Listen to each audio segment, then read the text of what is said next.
ಇನ್ನು ರಾಜ್ಯದಲ್ಲಿ ಕರಿಯ ಕುಳ್ಳ ಜಟಾಪಟಿ ಹೆಚ್ಚಾಗಿದೆ, ಅದಕ್ಕೆ ಆಕ್ರೋಶಗಳು ಕೂಡ ಅಲ್ಲಲ್ಲಿ ವ್ಯಕ್ತ ಆಗ್ತಾ ಇದೆ. ಸಿಪಿವೈ ಹೇಳಿಕೆಯ ಬೆನ್ನಲ್ಲೇ ಈಗ ಕಾರ್ಯಕರ್ತರಲ್ಲೂ ಕೂಡ ಸೋಲಿನ ಭೀತಿ ಎದುರಾಗಿದೆ. ಚನ್ನಪಟ್ಟಣದ ಪಟ್ಟ ಯಾರಿಗೆ ಅನ್ನುವ ಪ್ರಶ್ನೆಗೆ ಈಗ ಸಿಪಿ ಯೋಗೇಶ್ವರ್ ಒಂದು ರೀತಿಯಲ್ಲಿ ಉತ್ತರ ಕೊಟ್ಟರು. ಆದರೆ ಅದೇ ರೀತಿಯ ಭೀತಿ ಈಗ ಕಾರ್ಯಕರ್ತರಲ್ಲೂ ಕೂಡ ಇದೆ. ಮಂಡ್ಯ ಕೈ ಕಾರ್ಯಕರ್ತರಲ್ಲಿ ಚನ್ನಪಟ್ಟಣ ಸೋಲಿನ ಆತಂಕ ಮನೆ ಮಾಡಿದೆ. ಜಮೀರ್ ಅಹಮದ್ ಖಾನ್ ಅವರನ್ನ ಪ್ರಚಾರಕ್ಕೆ ಕರಿಬಾರ್ದಿತ್ತು ಅಂತ ಅಲ್ಲಿ ಚರ್ಚೆ ಆರಂಭ ಆಗಿದೆ. ನಿಖಿಲ್ ಮಗನಿದ್ದಂತೆ ಎಂದಾಗಲೇ ಅರ್ಥ ಮಾಡ್ಕೋಬೇಕಿತ್ತು. ಆದರೂ ಜಮೀರನ್ನ ಪ್ರಚಾರಕ್ಕೆ ಕರೆಸಿ ನಾವು ತಪ್ಪು ಮಾಡಿದ್ರು,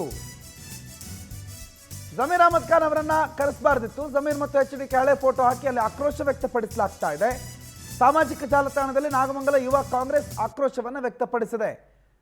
ನಿನ್ನೆ ಅಷ್ಟೇ ಜಮೀರ್ ಹೇಳಿಕೆಯನ್ನು ಖಂಡಿಸಿದ್ರು ಕೈ ಅಭ್ಯರ್ಥಿ ಸಿಪಿ ಯೋಗೇಶ್ವರ್. ಜಮೀರ್ ಹೇಳಿಕೆ ನನಗೆ ನಷ್ಟ ಆಗಿದೆ, ಸೋಲ್ ಕೂಡ ಆಗಬಹುದು, ದೇವೇಗೌಡರು ಕುಮಾರಸ್ವಾಮಿ ಎಲ್ಲ ಒಂದು ದೈತ್ಯ ಶಕ್ತಿ ಇದ್ದಂಗೆ ಅಂತ ಯೋಗೇಶ್ವರ್ ಹೇಳಿದ್ರು. ಸಿಪಿ ಯೋಗೇಶ್ವರ್ ಅವರ ಮಾತಿನ ಬೆನ್ನಲ್ಲೇ ಈಗ ಸಾಮಾಜಿಕ ಜಾಲತಾಣದಲ್ಲಿ ಆಕ್ರೋಶ ವ್ಯಕ್ತ ಆಗ್ತಾ ಇದೆ. ನಿಖಿಲ್ ಕುಮಾರಸ್ವಾಮಿ ನನ್ನ ಮಗ ಇದ್ದಂಗೆ ಅವ್ನಿಗೆ ಒಳ್ಳೇದಾಗಬೇಕು ಅಂತ ಅವತ್ತೇ ಹೇಳಿಕೆ ಕೊಟ್ಟಿದ್ರಲ್ಲ, ಅವತ್ತೇ ನಾವು ಅರ್ಥ ಮಾಡ್ಕೋಬೇಕಿತ್ತು. ಜಮೀರ್ ಅಹಮದ್ ಖಾನ್ ಅವರು ಬಂದಿರೋ ಉದ್ದೇಶನೇ ಬೇರೆ, ನಾವು ಅವರನ್ನ ಇಲ್ಲಿ ಕರೆಸಿ ಹಾಳು ಮಾಡ್ಕೊಂಡ್ವಿ ಅನ್ನೋ ರೀತಿಯಲ್ಲಿ ಕಾಂಗ್ರೆಸ್ನ ನಾಯಕರುಗಳು ಮಾತಾಡಿದ್ದಾರೆ. ಸಾಮಾಜಿಕ ಜಾಲತಾಣದಲ್ಲಿ ಹಾಕಿರುವ ಪೋಸ್ಟ್ಗಳನ್ನು ಗಮನಿಸ್ತಾ ಇದ್ದಾರೆ. ಕುಮಾರಸ್ವಾಮಿ ಮತ್ತು ಜಮೀರ್ ಅಹಮದ್ ಖಾನ್ ಅವರ ಹಳೆ ಫೋಟೋವನ್ನು ಹಾಕೊಂಡಿದ್ದಾರೆ. ಅಂದರೆ ಸ್ವತಃ ಕಾಂಗ್ರೆಸ್ನ ಕಾರ್ಯಕರ್ತರೇ, ಕಾಂಗ್ರೆಸ್ನ ಯುವ ಕಾರ್ಯಕರ್ತರೇ ಜಮೀರ್ ಅಹಮದ್ ಖಾನ್ ಅವರ ವಿಚಾರದಲ್ಲಿ ಅಸಮಾಧಾನವನ್ನು ಹೊಂದಿದ್ದಾರೆ ಅನ್ನೋದು ಬಹಳ ಸ್ಪಷ್ಟವಾಗಿ ಗೊತ್ತಾಗ್ತಾ ಇದೆ. ಅವರಿನ್ನೂ ಒಂದೇ ಕುಮಾರಸ್ವಾಮಿ ಅವರ ಪರವಾಗಿ ಜಮೀರ್ ಅಹಮದ್ ಖಾನ್ ಕೆಲಸ ಮಾಡ್ತಿದ್ದಾರೆ ಅನ್ನೋ ನೆಲೆಯಲ್ಲೇ ಅಲ್ಲಿನ ಮಾತುಗಳು ಕೇಳಿ ಬರ್ತಾ ಇದೆ. ಹಾಗಾಗಿ ಎಲ್ಲ ಒಂದು ಕಡೆ ಕಾಂಗ್ರೆಸ್ನ ಈ ಆಕ್ರೋಶ ಅವರ ಸೋಲು ಮತ್ತು ಒಂದು ರೀತಿ ನಿರಾಶಾವಾದವನ್ನು ಬಹಳ ಸ್ಪಷ್ಟವಾಗಿ ತೋರಿಸ್ತಾ ಇದೆ ಅಂತ ಅನ್ನಿಸ್ತಾ ಇದೆ. ಕೇವಲ ಅಲ್ಲಿನ ಅಭ್ಯರ್ಥಿ ಮಾತ್ರ ಅಲ್ಲ, ಕಾರ್ಯಕರ್ತರು ಕೂಡ ಈಗ ಮಾತಾಡೋದಕ್ಕೆ ಆರಂಭ ಮಾಡಿದ್ದಾರೆ. ಸುಮ್ಮನೆ ಯಾಕೆ ಬೇಕಿತ್ತು ಅವ್ರನ್ನಲ್ಲಿ ಕರೆಸಿ ನಾವು ಹಾಳು ಮಾಡ್ಕೊಂಡ್ವಿ ಅನ್ನೋ ರೀತಿಯಲ್ಲಿ ಮಾಹಿತಿ ಕೊಡ್ತಾರೆ ಬಾಲಕೃಷ್ಣ ಈ ಬಗ್ಗೆ ಫೋನ್ ಸಂಪರ್ಕದಲ್ಲಿ. ಬಾಲಕೃಷ್ಣ, ಕಾಂಗ್ರೆಸ್ನ ನಾಯಕರ ಪೋಸ್ಟ್ಗಳು, ಯುವ ನಾಯಕರ ಪೋಸ್ಟ್ಗಳು, ಯುವ ಮುಖಂಡರುಗಳ ಪೋಸ್ಟ್ಗಳು ಎಲ್ಲ ಒಂದು ಕಡೆ ಜಮೀರ್ ಅಹಮದ್ ಖಾನ್ ಅವರ ಮೇಲೆ ನೇರವಾದ ಪ್ರತ್ಯಕ್ಷವಾದಂಥ ಆಕ್ರೋಶ ವ್ಯಕ್ತಪಡಿಸಿದಂಗಿದೆ. ಏನು ಹೇಳ್ತಾ ಇದೆ ಪೋಸ್ಟು, ಏನು ಹೇಳ್ತಾರೆ ಅಲ್ಲಿನ ಕಾರ್ಯಕರ್ತರು?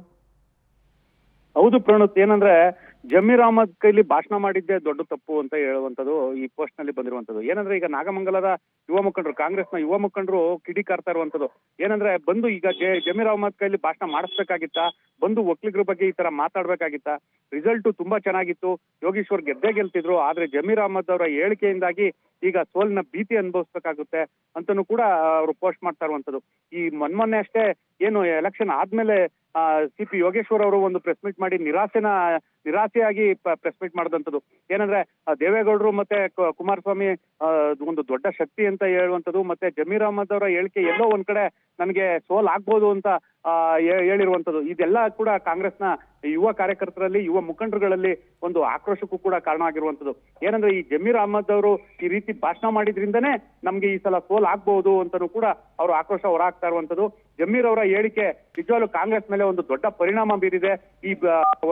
ಈ ಭಾಷಣ ಎಲ್ಲರಲ್ಲೂ ಅಂದ್ರೆ ಒಕ್ಕಲಿಗ ಸಮುದಾಯದಲ್ಲಿ ಒಂದು ದೊಡ್ಡ ಪರಿಣಾಮ ಬೀರಿದೆ. ಒಕ್ಕಲಿಗರ ಮತಗಳು ನಿಜವಾಗ್ಲೂ ಕಾಂಗ್ರೆಸ್ಗೆ ಬರಲ್ಲ ಅನ್ನೋ ರೀತಿಯಲ್ಲಿ ಒಂದು ಆಕ್ರೋಶನ ವ್ಯಕ್ತಪಡಿಸ್ತಾ ಇರುವಂತದ್ದು. ಒಟ್ಟಾರೆ ಹೇಳ್ಬೇಕಂದ್ರೆ ಜಮೀರ್ ಅಹಮದ್ ಅವರ ಹೇಳಿಕೆ ಇಷ್ಟೊಂದು ಎಫೆಕ್ಟ್ ಆಗುತ್ತೆ ಅಂತಾನು ಕೂಡ ಅನ್ಕೊಂಡಿರ್ಲಿಲ್ಲ, ಆದ್ರೆ ತುಂಬಾ ಚುನಾವಣೆ ಮೇಲೆ ಎಫೆಕ್ಟ್ ಆಗಿದೆ.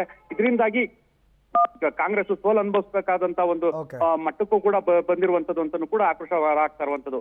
ಒಟ್ಟಾರೆ ಹೇಳ್ಬೇಕಂದ್ರೆ ಇಲ್ಲಿ ಮಂಡ್ಯದಲ್ಲೂ ಕೂಡ ಅದೇ ರೀತಿ ಒಂದು ದೊಡ್ಡ ಚರ್ಚೆ ಆಗ್ತಾ ಇರುವಂತದ್ದು. Right, thank you Balakrishna.